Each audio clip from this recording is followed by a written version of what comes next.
Bienvenidos a una nueva exploración en profundidad. Hoy vamos a darle una vuelta a un juego que, bueno, para muchos es casi de culto. Una cosa rara y fascinante. Ace Combat 3, Electroesfera. Tenemos aquí delante material de análisis basado en el artículo Ace Combat 3, la esfera eléctrica. Y estamos hablando de un juego de la primera PlayStation, la PS1. Salió en 1999 aquí en España. Y sí, a primera vista dices, vale, otro simulador de vuelo de combate. Pero, no, es bastante más. Sí, es que se sale mucho del molde. Totalmente. Lo que engancha desde el minuto 1 es esa apuesta tan fuerte por la ciencia ficción y, sobre todo, una narrativa que intentaba ser, bueno, mucho más compleja, con ramas, algo nada habitual en el género por aquel entonces. Claro. Piensa en un futuro donde mandan megacorporaciones enfrentadas, General Resource y Newcom, y tú ahí en medio, como piloto. Y la gran promesa, una historia que cambiaba contigo, con tus decisiones, llevándote a finales distintos. Venga, vamos a meternos ya con esto. Es que ahí está el kit de la cuestión. ¿Por qué Ace Combat 3 fue importante en su día? Intentó algo muy ambicioso. Mezclar la simulación pura y dura de combate aéreo, la adrenalina, con una trama que era casi un thriller corporativo, con toques de ciencia ficción filosófica. Fue un paso valiente, la verdad. Sobre todo porque la saga venía de conflictos más, digamos, geopolíticos clásicos, aunque siempre con su estilo. Este se desmarcó buscando una profundidad narrativa muy poco común. Vale, situémonos primero. Siglo XXI. Un futuro donde parece que los países han perdido fuelle frente a empresas gigantes. El meollo es la tensión, que a veces es guerra fría y a veces no tan fría, entre General Resource y Newcom. Son ellas las que mueven los hilos, desarrollan la tecnología. Y se pegan en el aire. Nosotros empezamos como pilotos de una fuerza de paz, la UPEO, pero vamos, que enseguida te ves metido hasta el cuello y teniendo que, que elegir bando. O intentarlo. Y claro, ese marco corporativo lo cambia todo. No es la típica lucha de buenos contra malos, de tu país contra el otro. Aquí las motivaciones son más grises. Control de recursos, espionaje, la ética de la tecnología que crean. Actúan como si fueran estados modernos, pero son empresas. Y eso le da un punto muy interesante. No luchas por tu bandera, luchas por intereses de una junta directiva que ni conoces. La inmersión es distinta, te hace dudar. ¿No? ¿Para quién trabajo realmente? Exacto. Esa sensación de duda, de no saber de quién fiarte, conecta perfectamente con lo que era, al menos en la idea original, la joya de la corona de Ace Combat 3. La narrativa con ramas. Ahí es donde la cosa se ponía seria, porque tus decisiones en momentos clave pesaban de verdad. No era solo elegir la misión siguiente y ya. Había puntos donde ir por un lado u otro, apoyar a una facción, incluso tomar decisiones que el material llama morales, cambiaban el curso de la historia radicalmente. Y claro, eso habría un montón de finales posibles, algunos súper distintos entre sí. A ver, piensa lo que era eso en 1999 y en un juego de aviones. Los simuladores eran sota, caballo y rey. Misión 1, misión 2, misión 3, lineales. Meter una estructura donde tus actos te llevaban por caminos diferentes, donde podías acabar fiel a una corpo, a la otra, a la UPO o incluso a grupos más radicales. Eso era de RPG, ¿sabes? O de aventura gráfica, ¿no de esto? Claro. Y lo potente no era solo tener varios finales por tenerlos, como un truco. Era cómo te obligaba a tomar partido en ese mundo tan complejo y ambiguo moralmente. Te hacía pensar en las consecuencias, en la lealtad, cuando todos tienen agendas ocultas. Iba más allá de ser bueno pilotando, ¿entiendes? Te implicaba a ti, personalmente, en la trama. Era una forma distinta de contar historias en este género.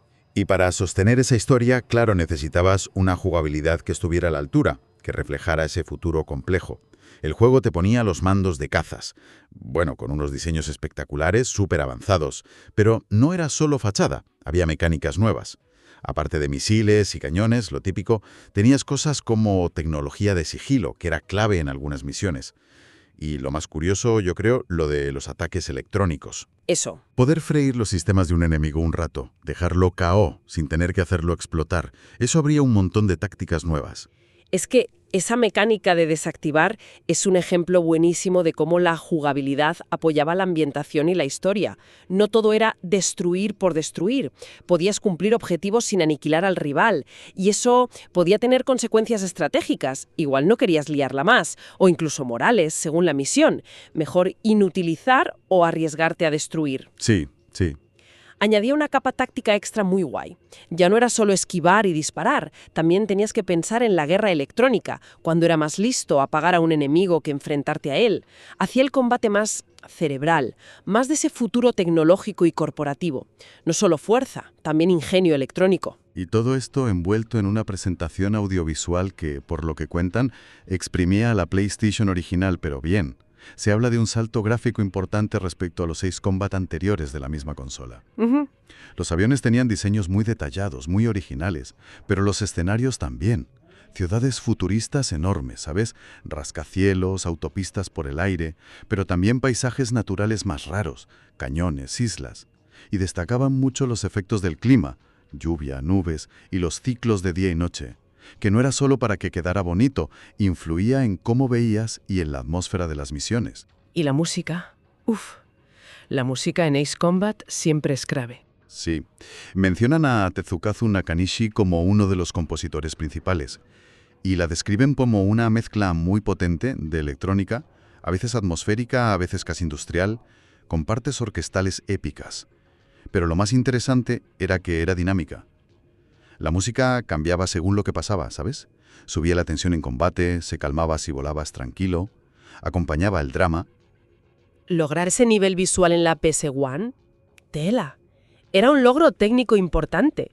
Moverse esos escenarios tan grandes, con varios aviones, efectos de partículas, y que fuera jugable. Namco tuvo que dominar mucho la máquina. Supieron sacarle jugo a un hardware que ya empezaba a quedarse corto, la verdad. Ya. Y lo de la banda sonora dinámica es fundamental en un juego así. Pasas horas ahí arriba y la música es lo que te marca el tono emocional. Que se adapte a la acción, que te suba la adrenalina o te dé un respiro, es clave para meterte dentro. No es solo música de fondo, es parte de la experiencia. Y parece que en Ace Combat 3 lo cuidaron mucho para reforzar esa atmósfera futurista y a veces un poco agobiante. Bueno, hemos hablado de la ambición de la historia, la jugabilidad con ideas nuevas, el apartado técnico, pero ahora llegamos a un punto delicado, clave para entender Ace Combat 3. Cómo se recibió y sobre todo las diferencias entre versiones. El juego, en general, tuvo buenas críticas en su momento. Sí, eso sí. Pero, y aquí viene el gran pero, que marcó cómo se recuerda fuera de Japón, la versión que nos llegó aquí, a Europa y a Norteamérica, estaba recortadísima. Quitaron un montón de misiones, personajes, diálogos y, lo peor de todo, mutilaron casi por completo esa estructura narrativa con ramas. ¡Qué faena! La consecuencia fue brutal, claro. La historia se quedó lineal, confusa en muchas partes, y perdió toda esa profundidad, esa capacidad de elegir que tenía la versión japonesa original. Lo que jugamos aquí era una sombra de lo que debía ser. Muchos temas de lealtad corporativa, inteligencia artificial, transhumanismo, apenas se veían. Es una pena enorme, porque si miras la versión japonesa completa, Ace Combat 3 era conceptualmente un hito. Era como la culminación de una idea muy potente. Un simulador de vuelo que era también una novela interactiva de ciencia ficción súper compleja. Era la propuesta más narrativa de la saga hasta entonces, y puede que de toda su historia. Muy radical. Sí, la verdad. Y aunque la versión internacional aguara tanto esa visión, la idea original dejó huella. Quizás no tanto en el público general de aquí, que jugó otra cosa, pero sí en la idea de lo que podía ser un Ace Combat. Demostró que había sitio para historias más adultas, más ambiguas, donde el jugador tuviera más peso. Quizás, indirectamente, influyó en que juegos posteriores de la saga, aunque no volvieran a esa estructura tan abierta, sí siguieran apostando por tramas curradas y personajes complejos. Algo dejó, seguro. Entonces intentamos resumir lo esencial de Ace Combat 3, Electrosfera. ¿Qué nos queda? Por un lado, esa ambientación futurista tan chula, con la guerra entre Newcom y General Resource. Por otro, como eje central, esa narrativa ramificada tan bestia de la versión original, con sus rutas, finales, dilemas.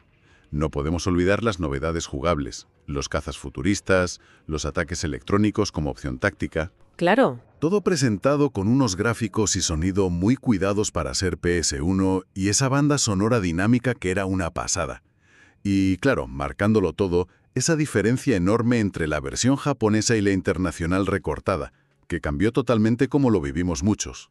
Es que es fascinante cómo el juego original se atrevía con temas como la guerra en un futuro de corporaciones, los límites de la tecnología, AI, interfaces neuronales y la identidad del piloto en medio de todo eso. Planteaba preguntas incómodas sobre la lealtad, la información, el control, de forma muy madura para un juego de acción de 1999.